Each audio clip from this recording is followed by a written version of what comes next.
The Oklahoma City Thunder pulled off what most franchises can only dream of, drafting not one, not two, but three future Hall of Famers in consecutive years. From 2007 to 2009, they secured Kevin Durant, Russell Westbrook, and James Harden, three MVP-caliber players who would go on to accumulate over 80,000 career points, 9 scoring titles, and 27 All-NBA selections combined. It was a historic opportunity, one that seemed destined to establish a dynasty. But just as their superstars were on the cusp of their prime, the Thunder made a decision that shattered those hopes, the trade that changed everything.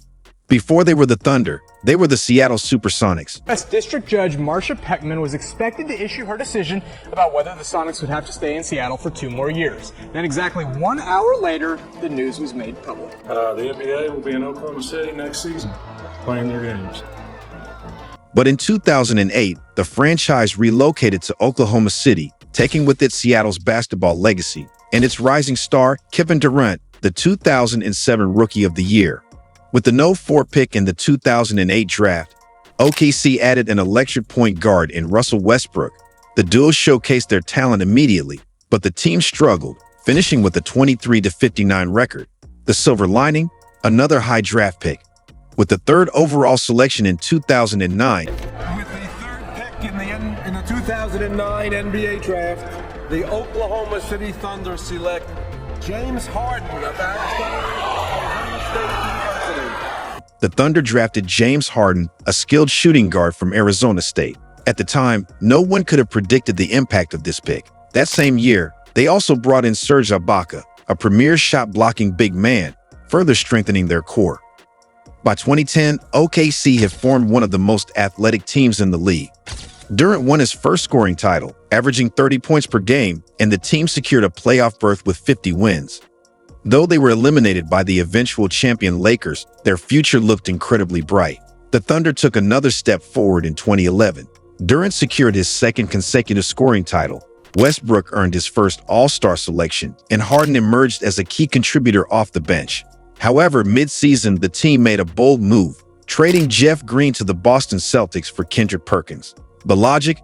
They needed a strong interior presence to counter elite big men like Paul Gasol and Andrew Bynum. We're about to trade Kendrick Perkins and Nate Robinson to Oklahoma City in exchange for Jeff Green and Nate Christic. The move paid dividends. OKC won 55 games, their best season since the 1990s, and made a deep playoff run, defeating the Nuggets and the Grizzlies before falling to Dirk Nowitzki's unstoppable Mavericks in the Western Conference Finals. While they fell short, the Thunder's time appeared to be coming soon. Heading into 2012, OKC had depth, talent, and experience. Durant won another scoring title. Westbrook set a career high with 23.6 points per game. Ibaka led the league in blocks, and Harden was flourishing, averaging 16.8 points per game on stellar efficiency. With their core playing at an elite level, the Thunder dominated the West, setting the stage for what seemed like an inevitable championship run. Harden's stellar performance earned him the 6th Man of the Year award in near-unanimous fashion.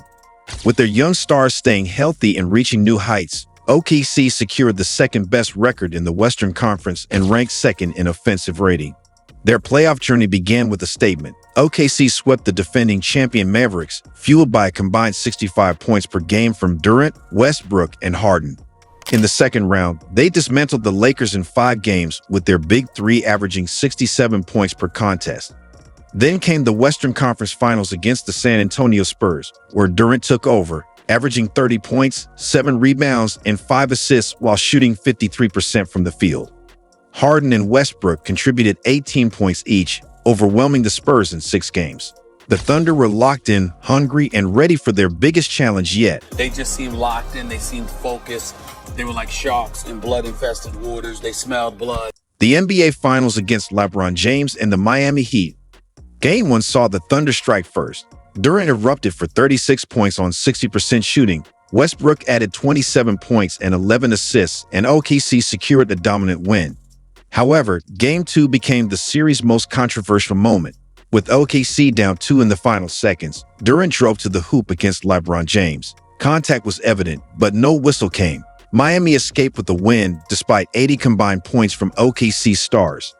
Games 3 and 4 were tightly contested. but Miami executed better in clutch moments, securing both victories by 6 points.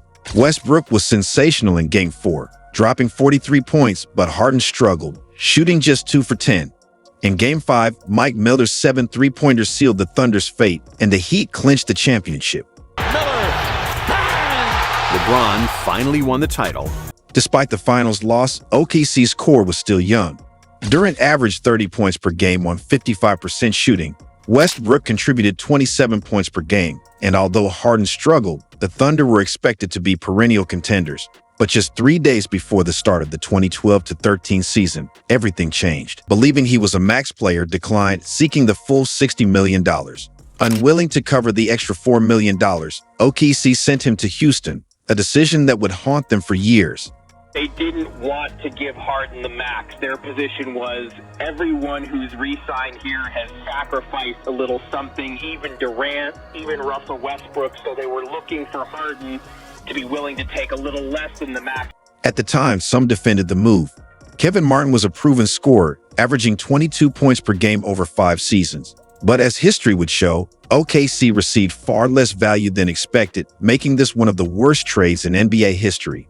The breakup of their young core forever altered the franchise's trajectory, and what could have been a dynasty was dismantled before it truly began.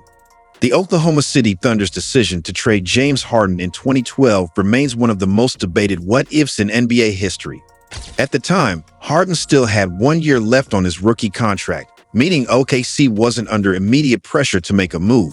They could have let him play out the 2012-2013 season for $5.8 million, then matched any max contract offering the following offseason, keeping their star trial intact.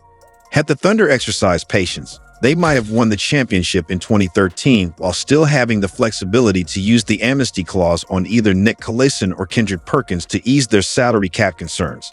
If they had simply given Harden the full $60 million contract he wanted, he would have remained under contract until 2017, by which time the NBA salary cap had skyrocketed to $94 million, with the luxury tax threshold at $113 million. In hindsight, Harden's contract would have been a steal. However, OKC miscalculated the league's financial trajectory and opted to move on from him.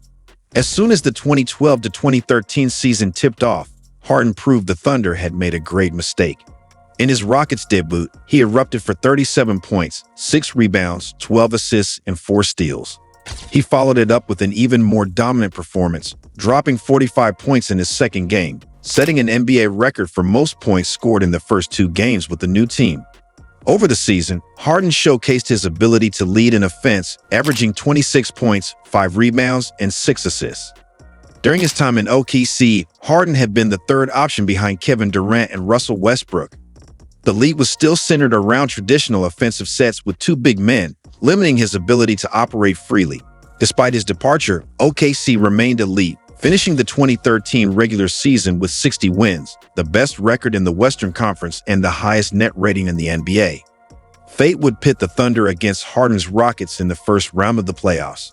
OKC dominated the first 2 games, but Game 2 came at a massive cost. Russell Westbrook suffered a torn meniscus after colliding with Patrick Beverley, ending his season. Without their star point guard, OKC still managed to defeat Houston in 6 games, but was ultimately overmatched in the second round by the Memphis Grizzlies, falling in 5 games. The following season, 2014, Westbrook was again hampered by knee issues, playing just 46 games. However, this allowed Durant to shine like never before. He averaged a career-high 32 points per game and finally won his long-coveted MVP award, delivering his iconic "You the Real MVP" speech in tribute to his mother. With Westbrook returning to full health late in the season, You went to sleep hungry. You sacrificed for us. You the real MVP. the Thunder were back in contention. They battled through the first 2 rounds, defeating the Grizzlies in 7 and the Clippers in 6. But in the Western Conference Finals, they had no answer for the San Antonio Spurs' offensive versatility, losing the series in 6. It was the 4th time in 5 years OKC had fallen to the eventual champions, underscoring just how close they were to winning it all. Then came 2015, a year that spelled disaster for the Thunder. Durant's season was cut short after just 27 games due to a foot injury. Only has 1 shot. Despite Westbrook leading the NBA in scoring with 28.1 points per game, OKC missed the playoffs by a single game. The 2016 season, however, brought renewed hope. Durant returned and the Thunder's front court was stronger than ever, featuring Serge Ibaka, Steven Adams, and Enes Kanter, who finished third in Sixth Man of the Year voting. With both Durant and Westbrook placing in the top 5 of MVP voting, OKC was poised for a deep playoff run. History, burying 11 three-pointers and shifting the momentum. Golden State forced a Game 7, where they completed the comeback, crushing the Thunder's championship aspirations once again. I can't see two sharks in Durant and Russell Westbrook in blood-infested waters that is the Golden State Warriors. And I don't see them I can't see how they'll pass on chomping them to. Had OKC kept Harden in 2012, the trajectory of the franchise, and perhaps the entire NBA, might have been drastically different. Instead, their championship window closed, leading to Durant's eventual departure and leaving Thunder fans to forever wonder about what could have been. And then it all came crashing down. Kevin Durant and Russell Westbrook combined for a dismal 3 for 14 shooting performance in the fourth quarter, coughing up 6 turnovers and failing to register a single assist. In fact, the entire Oklahoma City Thunder squad recorded 0 assists in the final period, managing only 5 field goals. Meanwhile, Klay Thompson erupted for 19 points, outscoring the entire Thunder team by himself and carrying the Golden State Warriors to a dramatic comeback victory. Game 7 followed a similar script. OKC held a 5-point lead at halftime, but an abysmal third quarter proved to be their undoing. They never recovered from the double-digit deficit, and just like that, their season was over. But the pain of blowing a 3-1 lead in the Western Conference Finals was nothing compared to the devastation of losing one of the greatest players of all time. And to make matters worse, they lost him for nothing. Kevin is a guy that obviously, myself and other guys, we all want back here with Oklahoma City Thunder, but at the same time, he has to make a decision that best fits him. I have nothing to do with this. This is Kevin's decision.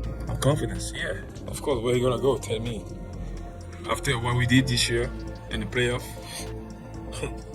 where? If you go somewhere, I don't know. Tell me where. Despite the confidence of his teammates that he would stay, Kevin Durant shocked the NBA world by signing with the very team that had just eliminated him, the Golden State Warriors. It was a move that sent shockwaves through the league, drawing comparisons to LeBron James' infamous decision in 2010. Fans and analysts alike labeled Durant a coward, a cupcake, and worse. How are you viewing this move from Durant? Well, I'm viewing it as the weakest move I've ever seen from a superstar. He weakened another team, and he's kind of gravy training on a terrific Warriors team.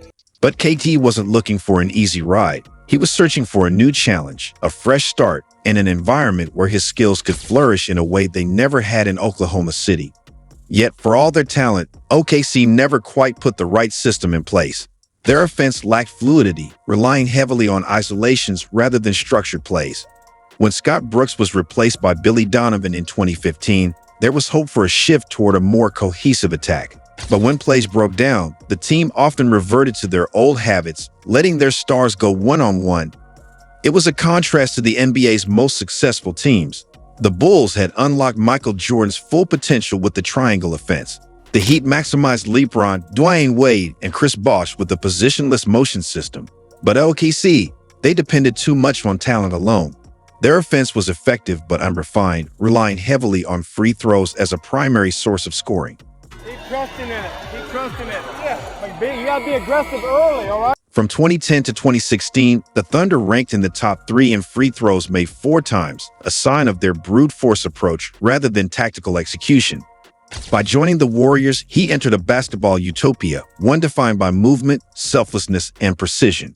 For the first time in his career, he played alongside elite shooters, cutters, and playmakers in a system that amplified his genius. The result? 2 championships, 2 finals MVPs, and the distinction of being the best player in the world. As for OKC, they scrambled to move forward. They traded Serge Ibaka for Victor Oladipo and a promising young big man, Domantas Sabonis.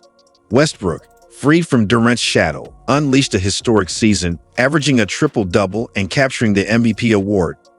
Yet, while Westbrook's individual brilliance was undeniable, the Thunder were no longer title contenders. They bowed out in the first round of the playoffs, losing 4-1 to Harden's Rockets. Sam Presti, ever aggressive, swung another blockbuster trade, landing Paul George from Indiana. Then he doubled down, acquiring Carmelo Anthony in a bid to form another Big Three. It looked promising on paper, but on the court, the experiment flopped. Carmelo never fit alongside Westbrook and George. The team lacked chemistry and efficiency, playing more like three solo acts rather than a cohesive unit. Their playoff run ended in disappointment, and the following season was no better. George struggled with shoulder injuries, and despite flashes of brilliance from Westbrook, the Thunder once again flamed out in the first round. The writing was on the wall. It was time to start over. For nearly a decade, the Thunder had been a powerhouse, always on the cusp of greatness but never quite reaching the mountaintop. One fateful decision in 2012, letting Harden go over a mere $4 million difference. Thank you for reading. If you enjoyed this deep dive into the OKC Thunder's history, be sure to like button, subscribe to our channel for more great basketball content. Let us know your thoughts in the comments below. Do you think OKC could have built a dynasty if they had kept Harden? We'd love to hear your take.